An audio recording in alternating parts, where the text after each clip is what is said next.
From a block folder with the Basic Instructions catalog open, hover over the element you wish to access the help files for.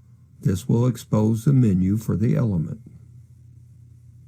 Expand the menu item by clicking the arrow in the pop-up box. A description of the element appears with a link to the help file. Click the link to navigate to the help pages. The help file, or information system, opens. The help files can be very extensive. Use the scroll bar to access the entire document.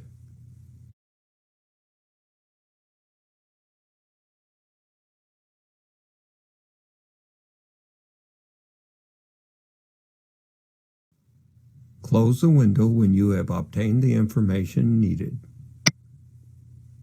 Although there are other ways to access the TIA portal help files, this method allows a user to access help for a particular element quickly and easily.